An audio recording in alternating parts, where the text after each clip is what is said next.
Hold on just a minute. Wonderful. All right. So welcome everyone. Today's Launch and Learn event. We are welcoming Nikki Vachon from FAME and Kate Walsh from MEEOC, and they are the resident experts in FAFSA. And as we know, FAFSA opened last Thursday. So the sooner we get our FAFSA in, the better. And we thought this would be a great time and a great opportunity to invite Nikki and Kate to give us some tips, some tricks, some info about the FAFSA. And so that's what they'll be doing today. So without further ado, I'm going to turn it over to whoever wants to go first. Do we have a preference?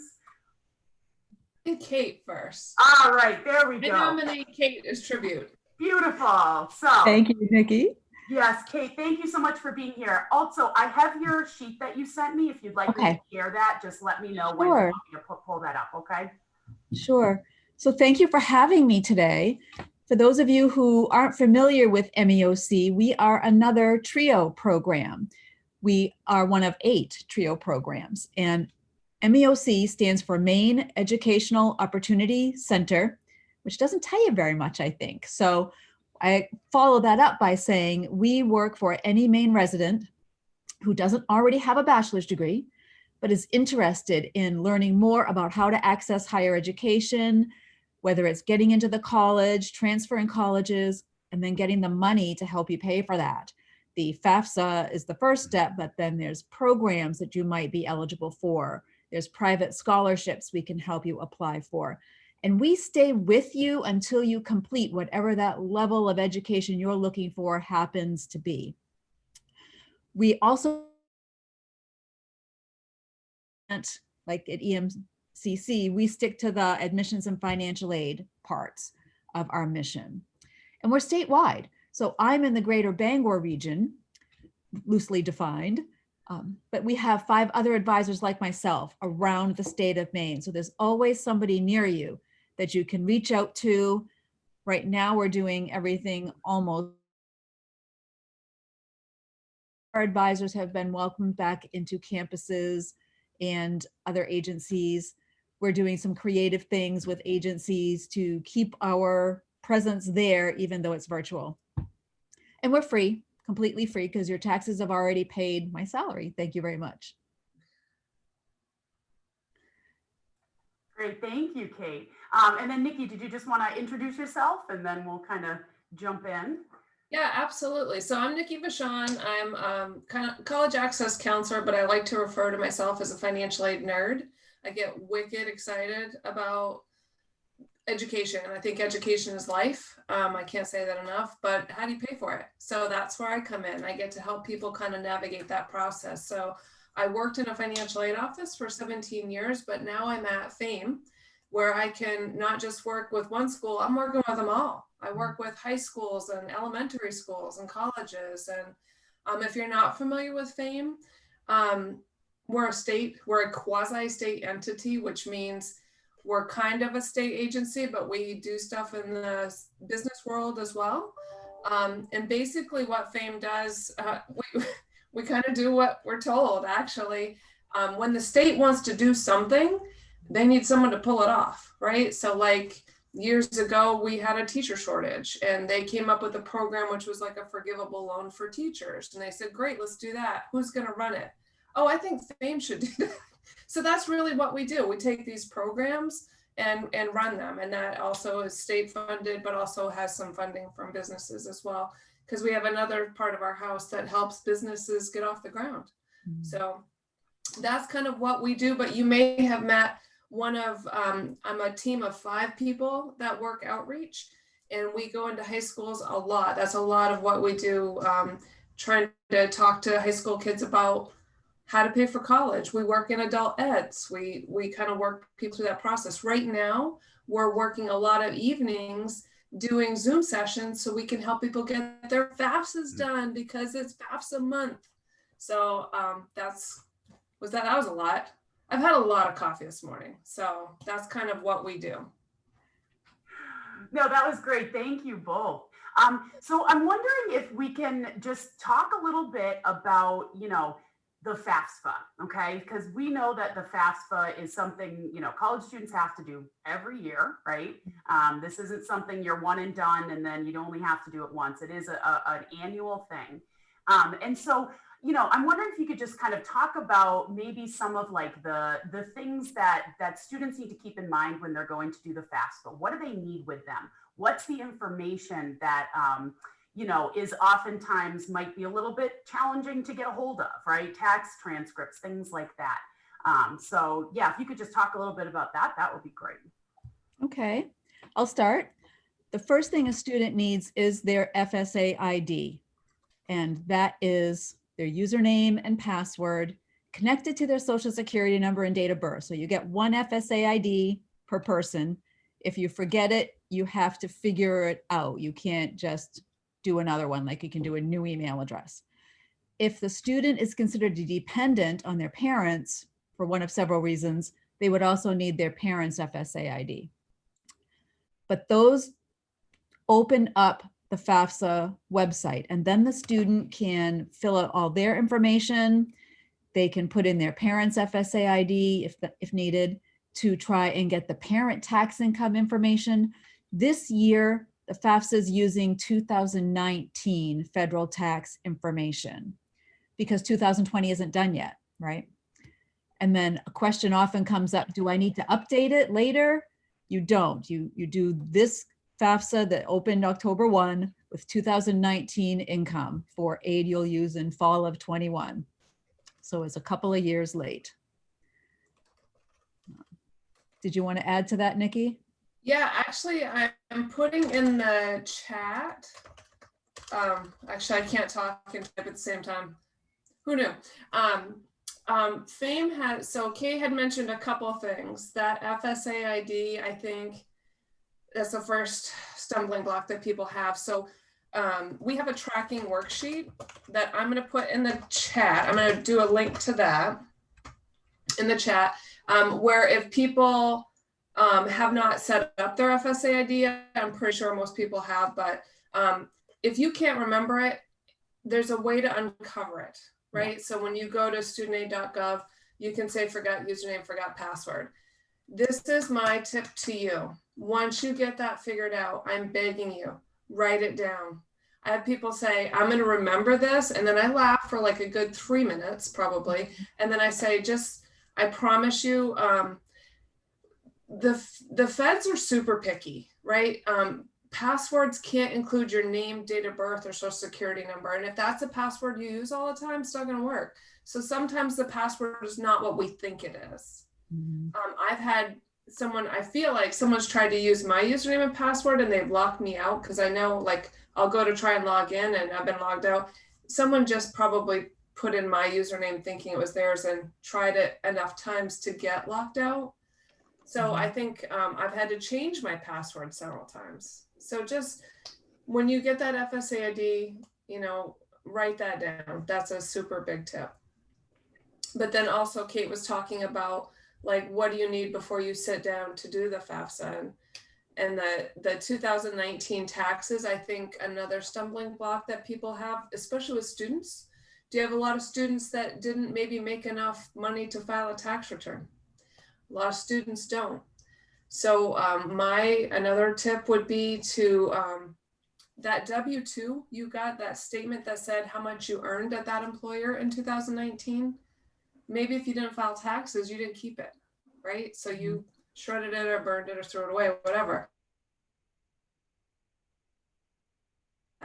That's tax stuff, super important to keep regardless of whether or not you file a tax return, but the FAFSA is going to ask for that. So they're going to want to know how much the student made for work. So even if you didn't file a tax return, having that W-2 is great to get ahead of time. And then if you didn't earn income at all, there are other income questions that will come up on the FAFSA that you can also explain how maybe you didn't have income from working, but you qualified for this program or this social support. You mark all of that on the FAFSA. The FAFSA is a smart form. So once it has a little bit of information about you, it knows if it needs to ask you more questions about income and assets. So it doesn't have to be this scary beast that everybody thinks it's going to be. And especially if you're working with one of us, we have done this for years and years. I'm on 32 years now of helping students. I know, right?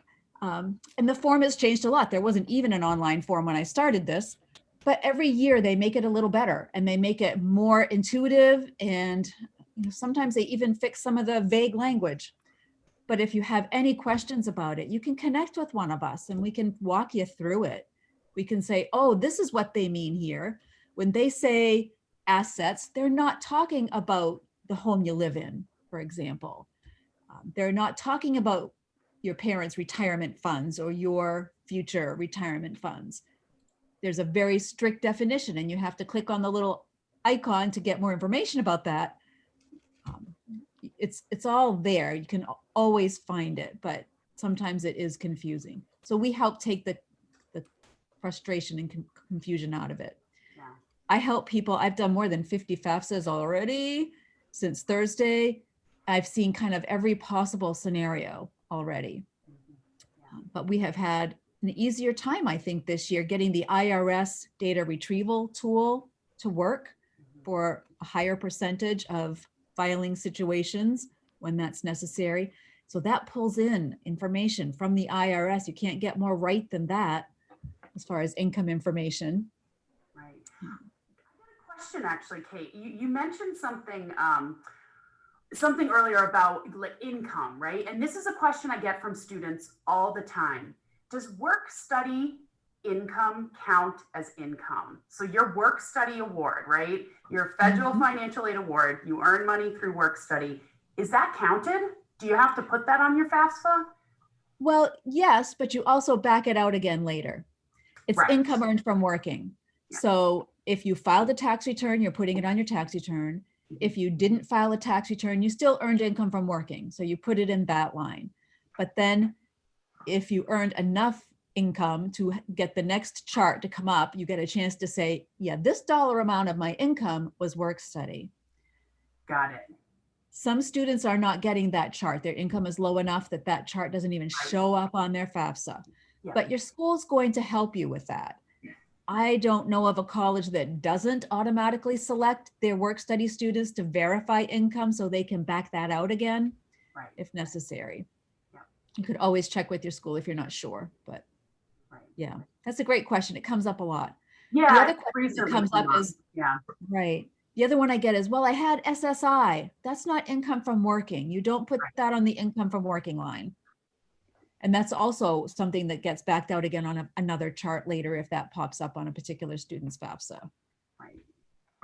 I think that's a great point. Can I just mention also that Kate was saying that when you're filling out this form, when you're applying for aid, it's asking about income. And when you see work study or SSI, you're like, oh, I don't want to mention more because it's already listed before. But what you don't realize is the next time you list it, they're taking that out of your income. Mm-hmm. So I think that's so important to realize that, to read every question carefully and realize that sometimes it's helping you to list income so that we can get it out. Right. It just shows a clearer picture. Yeah. And it shows you're not forgetting to mention something. Right. And so, Kate, you actually just mentioned something, a word that comes up a lot, verification. Yes. Could we possibly talk a little bit about what that means, how that process works? Because it is often, students will apply for the FAFSA and then all of a sudden they get a letter from financial aid that says, we need you to verify everything here. So you've got to get copies of your tax transcripts and this and that. And so that process is really sometimes confusing for students. Yes. So if you guys can just talk through what that all means and how to go about it, that would be awesome. Sure. So income verification is a federal requirement and it's usually a random selection. I say usually because if it looks like a student's made a really egregious error on their FAFSA, the Federal Processing Center will select that student so the student in the school can figure it out. Generally, it's just like an audit. It's a certain percentage of the FAFSAs filed get selected to make sure everything's correct. And for a student with some income, maybe they filed a tax return. If the IRS data retrieval tool worked, Verification is really simple. You fill out your college's form, you sign it, you send it in, you're done. If you had income from working but didn't file a tax return, or IRS data retrieval didn't work in your particular situation, then you get a tax return transcript from the IRS and you send that in with the form from your school. The biggest error I see students making is putting it off, not doing it right away. Do it right away, get it done, it's off your plate, and then the school has time to say, did you mean this? It's looking like a conflict of that before the awards are run, and then you still get your financial aid award when you need it.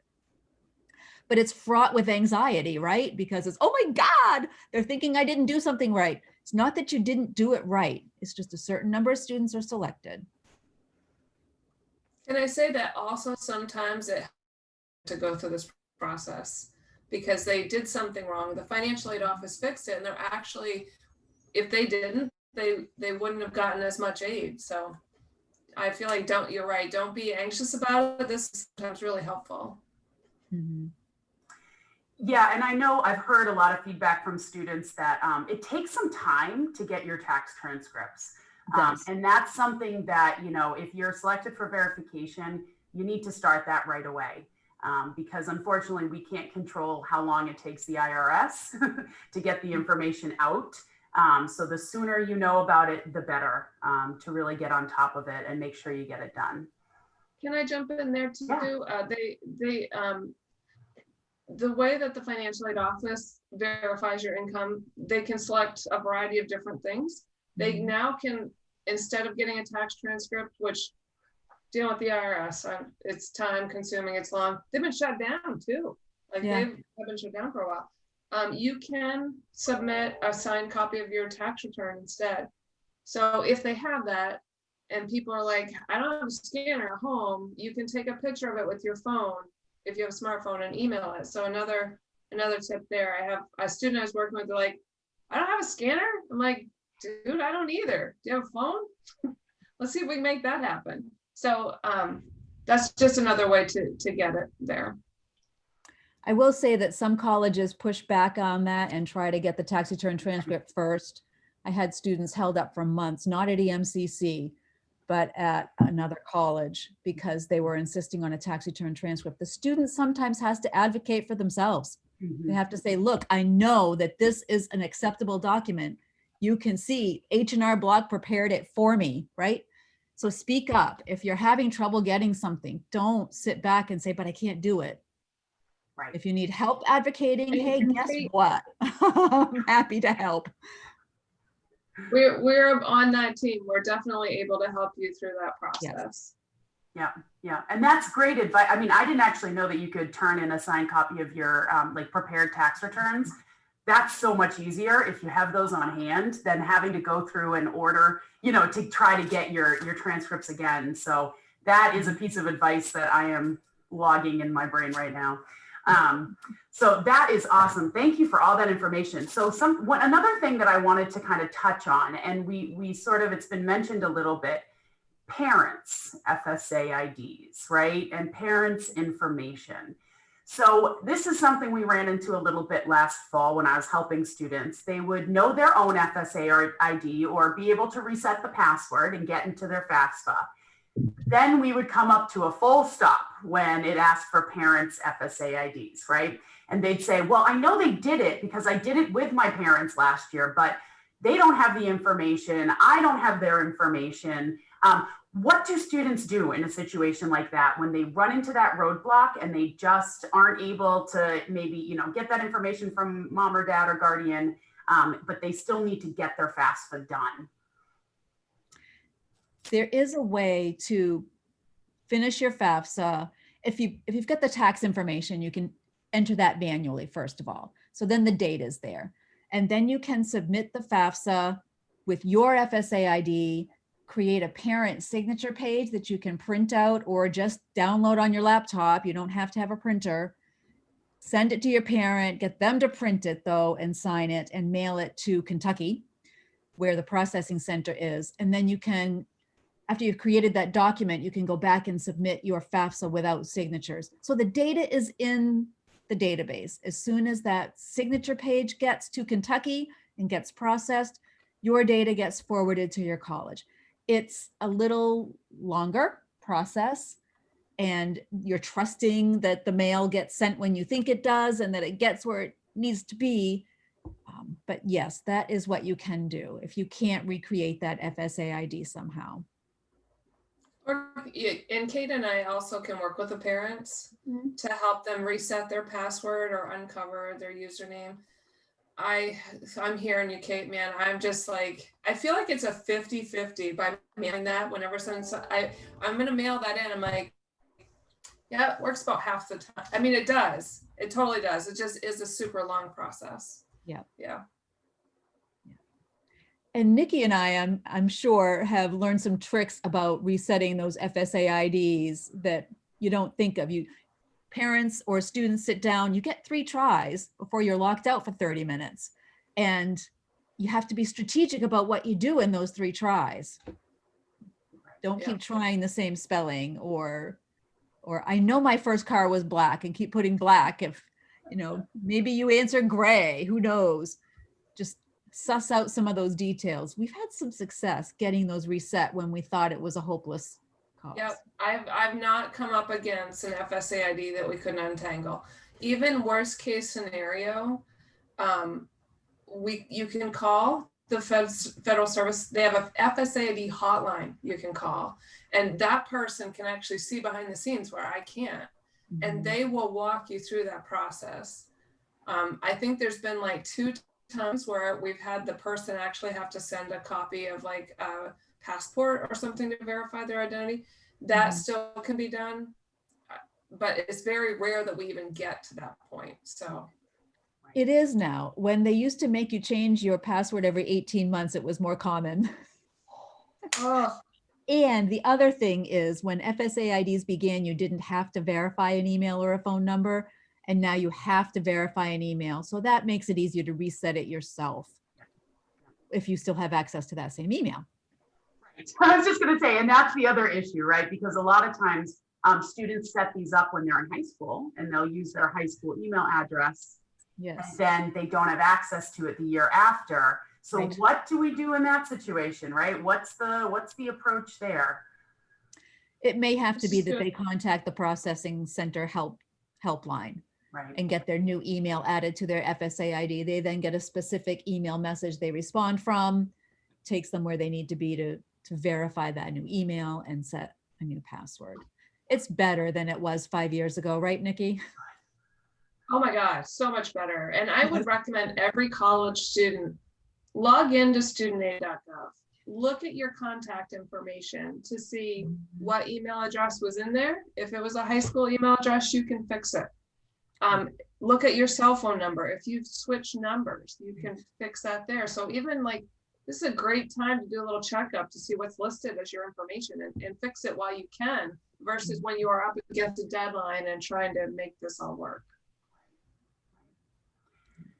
So if I just want to let you know as well, if any of you guys have questions, please feel free to jump in. I mean, we're talking through a lot of these sort of things that we often run into, barriers or challenges with the FAFSA, but certainly there's a lot of different situations that, we could all get ourselves into.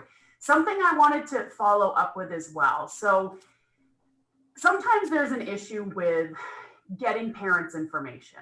So, say a student doesn't have a close relationship with their parents, they, might be living on their own, or, the situation just is not conducive to allowing them to get their parents' information. Because as we know, I believe it's under 24, students are required to put information about parents or guardians on their FAFSA. And we know that, not every student under 24 has that capability. What can students do? What can a student do if they're faced with this issue that they cannot get the information from parents for valid reasons, but FAFSA is still maybe trying to insist that they get it? What's the process for that?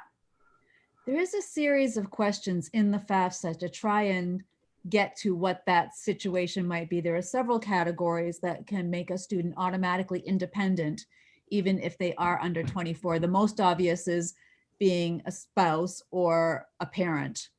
But there are some other categories in there too.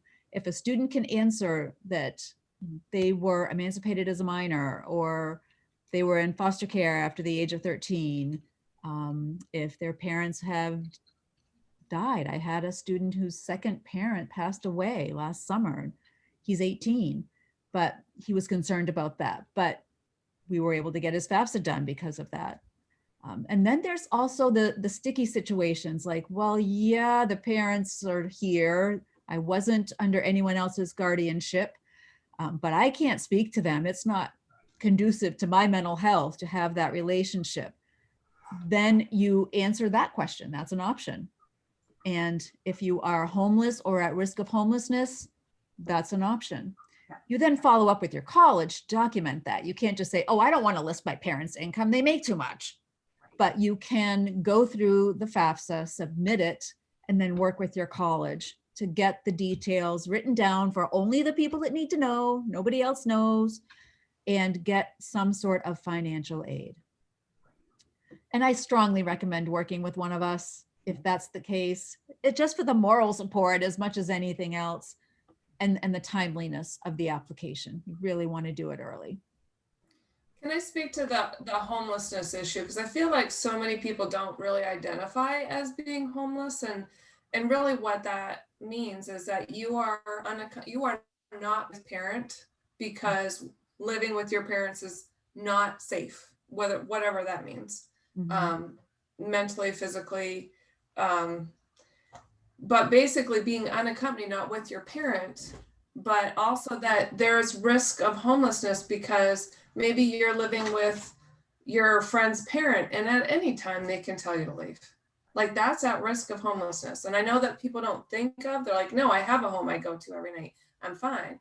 That doesn't necessarily make that situation. If that is your situation, it could be that you contact the financial aid office and let them know what your deal is. And you're going to have to back that up with maybe somebody else writes a letter in support of that. But that can make you independent, meaning they won't ask for your parents' information. So it's another way to work through that. That's a good point. I've had several students tell me, no, I sleep on my friend's couch. I'm not at risk of homelessness. But by definition, you are. And you don't have anyone else's financial information to put down there. You can't put your friend's parents' information on there. That's not allowed. So yes, you are independent.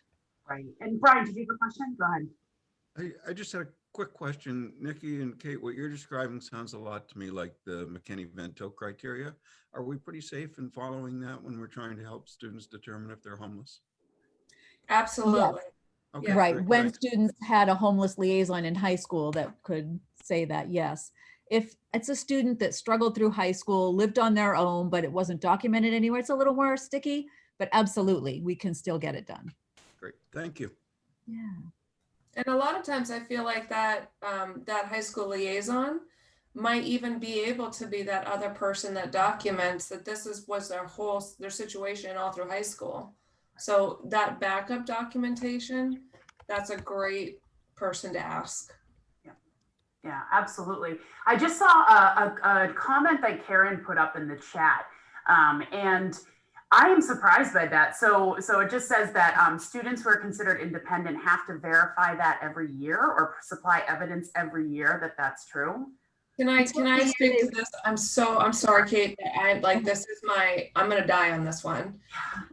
Let me just say, the feds have repeatedly said, the Department of Education, we don't want to re-traumatize students by having them lay out their soul every single year. Really, all the financial aid office needs to know is nothing has changed from last year. Whatever's in my file, same deal. And maybe my backup letter is from someone else saying same deal. Yeah. We absolutely don't yes, you do have to every year document your situation, but we don't need details. We just need nothing has changed from last year. Yep. Okay, that makes more sense. Yeah. I really feel pretty passionately about that. Absolutely. Well, and I think that, in the sense of that re-traumatizing, right? Like that's something that I definitely am always concerned about whenever a student has to make their case, right? And To a stranger, maybe it's a new staff member. somebody that they've never met, to someone they don't have a relationship with. It's such a difficult process for students. So, you know, I'm glad that at least it does look like now you can just kind of say nothing's changed. We're not going to, you know, go into it from a year to year basis. But it is something that, you know, it's definitely an issue, and we run into it every year. So yeah, and I do want to say that that is not how it's being done at EMCC right now. Yep. Students are being asked to submit the form and the letters of support every year. every time. So it would be great if we could advocate for having a form, a supplemental form that says, you know, has anything changed about your situation, and have somebody able to substantiate that. But the two students I've worked with on this, it has been, first of all, I didn't know they had to do it like that every single year. So that was a surprise, and it caused some delays in their financial aid. But it really was traumatizing to have to find those people, ask them to write letters again. And it just seemed like a colossal waste of everybody's time, even though I understand that we have to comply with these federal regulations. I think that's what you're saying is the feds, because many people, like, sometimes their situation does change. And last year it was awful, but now my parent who is in recovery, and we're great. Yeah. So that does change. And so that's why you do have to do that every year. But I'm wondering if you are the person working with that student, if you can be that, are you able to be that backup documentation to say, nothing's changed, same situation? No. Oh. Yeah, I mean, it's definitely one of those issues that it sounds like every institution's financial aid office probably has a separate process for it, even though the feds only need a certain verification. And I think it's a good point that maybe it's something we could, you know, we could advocate for here, just to make sure that we are not, you know, having to do this every year and re-traumatizing. So that's a good point, and I'm glad that we brought this up. So now we've got another thing to sort of, you know, to hopefully work on to make this financial aid process easier for students. So Tasha, just yeah, real go quick ahead. and then we'll move on. Sure. Colleges public sector colleges in Maine are now required to have a homeless liaison, and for EMCC, that's me. So I would be more than glad to take that on, because no, we shouldn't be asking students to redo this. So we can talk after or another time, and I'll move on that. We don't want to do that stuff. That's great to know. Thank you, Brian. Yeah, I didn't realize. Is that a new thing? Is that something that they've just recently implemented, or? I think it's just something, I'm sorry, go ahead. No, there was a law changed, and some homeless students have tuition waivers are available to them in some circumstances. Right. So part of the law was there has to be a person that facilitates that. Got it.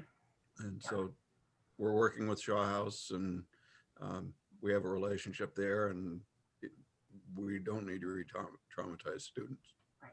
Right. I think the Shaw House would be an excellent resource to make the ask. Yeah. Yeah, we're working with Hannah at the Shaw House, and we've established that, and so we shouldn't be asking students to redo that. So I'd be glad to help with that however you need me to help. Great. Wonderful. That's great. Thank you, Brian. Arissa, did you have a question? Go ahead. Yeah, I do. Can you hear me guys, right? Yep. Okay. It's unrelated to the homelessness, but it's more related to the parents' information for your FAFSA. I don't have the issue, but my sister, who is under 24, and my mom still lives here and stuff. My mom has not worked for quite a while because of medical reasons, but on Abby's FAFSA, they are like, you need your mom's tax stuff. And my mom has obviously not worked the entire time. There was one year she did file like something, because she did file taxes the year, like she did not file a year previously when she did work sort of, but she has not worked enough or like any at all.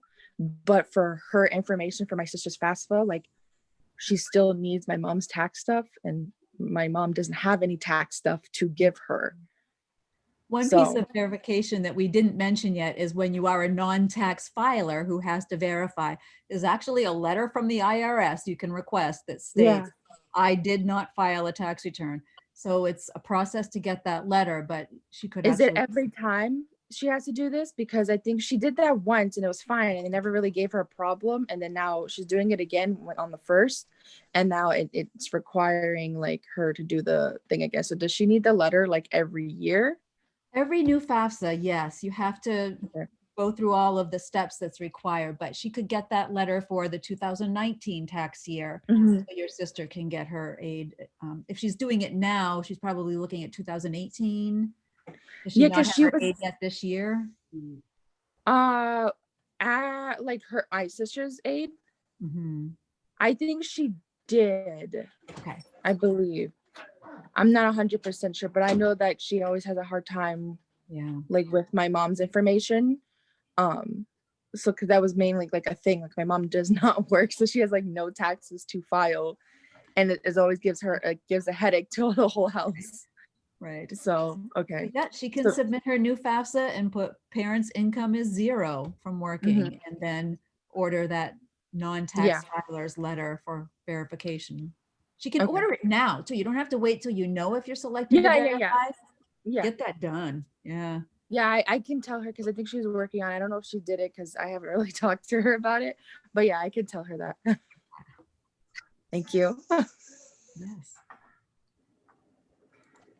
So do we have any other questions at this point? I know we kind of are, been talking about these kind of special situations, right? Which I feel like most students have some kind of special situation these days. So, there's always, specific things that in each case we need to work on and try to work through. But, we're open for questions. I did sort of, want to ask actually Nikki to talk a little bit about FAME, because I know that FAME offers some other programs, and does MEOC as well. I'm not sure how, I'm not as familiar with MEOC, but I know FAME has some programs. We talked about it last year during the FAFSA, during our FAFSA event, and I just remember being super impressed by, some of the college savings programs in Maine, some of the other support programs that are available. And I'm just wondering if, if Nikki, you can talk about that, and if MEOC has other things like that. Kate, if you can talk about that for a little bit. Awesome. Yeah, thanks for mentioning that. So I just want to also mention in the chat, I put in a link to the form that you would fill out to get that verification of non-filing letter.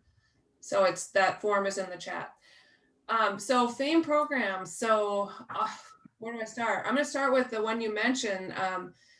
We help administer our Maine's 529 plan. This is a tax incentive savings plan. So let me just take out the gobbledygook. This is a program designed to get people to start saving for college. So any Mainer who opens an account, we'll put $100 to get you guys started. So $100 just to open an account. You put in 25 into your own savings account. We'll put in 100. Money that you save, we match at 30% every year. So if you save $100, we'll throw in another 30. We'll do that up to $300 a year. $100 for opening and another 300 every year for money you save. So if you guys are paying anything for college right now, why not open a next gen program and get some matching money? So that there's no age limit. Someone as old as me can open this account and I can get grant money. So I'll put a link to that program. But that's just a great way, especially, I know this is odd, but like if you're looking like you need a book and like you don't have any money, this is a way to get $100 toward a book. The money, it does take some time. I will say this is a college investing program. So it's not like opening a bank account. You have to request that money be sent to your school. Takes some time. So just keep that in mind. Other programs that we administer. So like I mentioned a little bit earlier, we have a program because we had a shortage of educators. So we administer the Educators for Maine program. It's a loan that people who are going into the teaching field can take out. It's a competitive program, so you have to actually be picked as one of our educators, but it's a loan you can use to pay for school. And then when you stay and work in Maine every year that you work, that year of loan is forgiven. So that's another program we have. And that is pretty broad too, by the way. It's not just educators, like guidance counselors or speech pathologists. Like it's a pretty broad people who work in the education field. We also have doctors from Maine. We have a shortage of everything in Maine, just saying. We're short everything. But like for someone who's going to go in the medical field, we have a Doctors from Maine scholarship program and forgivable loan. That also, we have a veterinary program, same thing. We also, because we are short of people in Maine who work in the STEM field, this is the last cycle of the Alphon Leaders Program. So the Alphon Foundation, you guys have heard of Alphon everywhere, right? They gave us a grant to have people come work in Maine and have some student loan debt paid for. So this is a competitive application. It's called Alphon Leaders. And if you are chosen, if you live and work in Maine and you work in a STEM field, they will pay off up to half of your student loan debt up to $60,000. And yeah, so it's crazy. But I will say that program has kind of been, I don't think they spent all the money. So this is like the last time that they're running that cycle. But I think, and I don't want to like talk out of school here, but we have such a need for STEM fields in Maine that I can see something like this happening maybe again, possibly.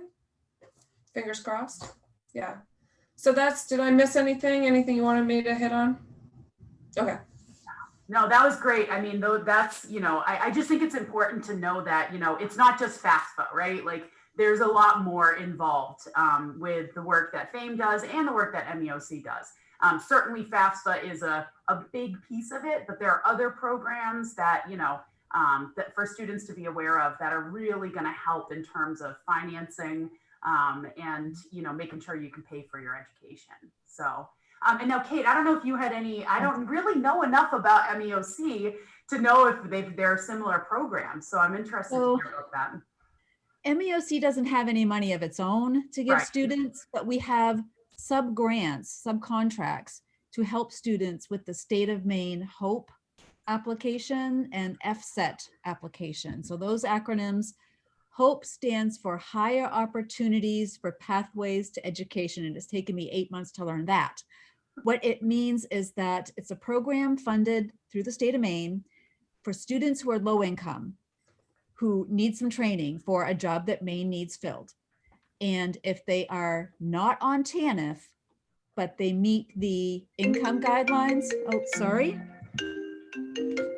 I thought that was me. I was like, who is it? Sorry. Somebody's ringing. I thought I turned all of the ringers off, but it still comes through on the laptop.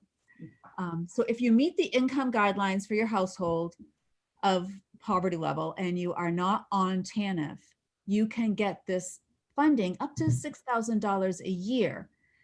It's geared toward short-term training, but there are 3 categories of bachelor's degrees they'll even allow people to earn on this program. And nursing is a big one, healthcare, engineering, and computer science kind of things are the 3 bachelor's degrees. But almost any other undergraduate you can get in Maine under a bachelor's level is, you can find a job on that list of careers we need people to work in that could be approved. So definitely we have a contract to help people get through that application. So let us know if you want to do that.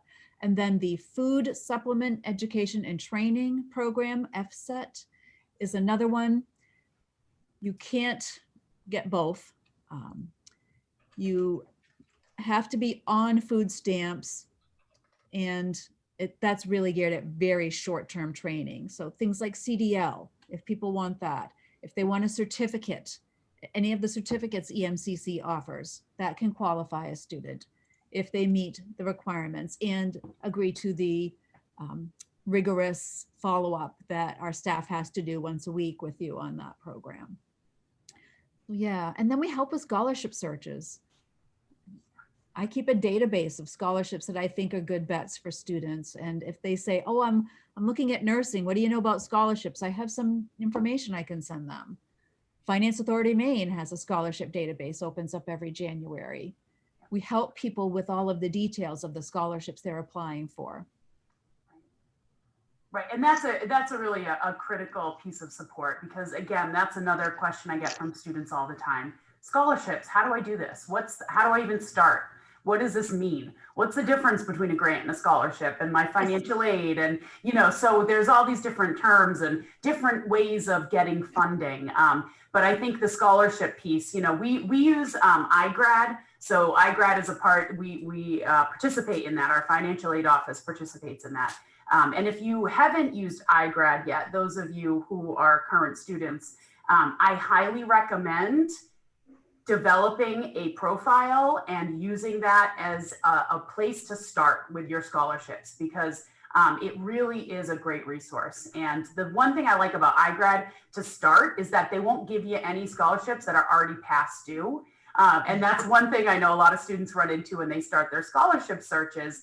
They say, oh, there's all these scholarships out there, but the application was due last month, or, we've already passed the time that I can submit information to be eligible for this. So the iGrad is a great place to start. And then, MEOC and FAME, Nikki and Kate, also absolutely awesome resources for identifying different ways of funding your education. So we are coming up to about 10 minutes left here. I just wanted to check in, see how folks were doing, see if we've got any more questions in the room. I feel like this has been super informative and exactly, the kind of information that is really critical right now as we're starting our FAFSA processes this fall. So do we have any questions, comments? People feeling confident about the FAFSA? If you don't, who are you going to call? Okay. Do is I'm pointing, and I can't really point to you guys, but yes. So FAME has great educational materials. You can order them to come to you as an actual hard copy, or you can download them to have on your computer. But every student in college should have this one that says pay. How do you pay for it? And it's got lots of great tips on all the things we talked about today, as well as other resources and budgeting information, which is also so helpful. So I never go anywhere to my high school classrooms or to any talking about this without these resources. Yes, thank you for that, Karen. Yeah, and I think that's a good point, because now that we're doing all virtual, it's a little bit harder to just pop in Karen's office or pop in my office and grab some of that information. And what I'm going to do is, once I process this recording and send it out for folks, I'm going to have both Nikki and Kate, I'll have both of your information, contact information included there as well, so that if students are running into issues, they've got all that information to contact you. So I'm thinking, we do have a few minutes left, but, if we, don't have too many other questions, I don't know if Nikki and Kate have any final thoughts or words of advice for us before we wrap up. Just one thing. I feel like we didn't, to get your FAFSA done, but also follow up if you've had any changes with your financial situation. And when a lot of people have lost their jobs this year, man, a lot, or working less. Just make sure that you know that you can appeal the FAFSA. We got to start with 2019's income, but if 2020 looks different, you can contact financial aid and ask for them to look at what your current situation is. So definitely advocate, like Kate said, advocate for yourself and let them know what's going on. Don't suffer in silence. Thanks. Some schools are still allowing income appeal for the January semester too. If your 2018 was a lot more than your current 2020, that's an option. Great to know. Yeah, that's definitely a great piece of advice as we finish up here. So I just want to thank you both so much. Nikki, Kate, this has been really wonderful. Every time I have you guys talking about FAFSA, I learn more. So this is like really helpful on many levels. I just really appreciate it. I miss you both. Wish we could see you in person, but you know, we're getting there. Maybe, hopefully by next fall, we'll have that This is back the in, next best thing. right? Yeah. This is exactly the next best thing. So really, really appreciate you guys joining us today. And I'll be sure I share all this information out to our students. But again, thank you so much. And I hope you guys have a wonderful rest of your day. Thank you. Bye. Bye. Bye.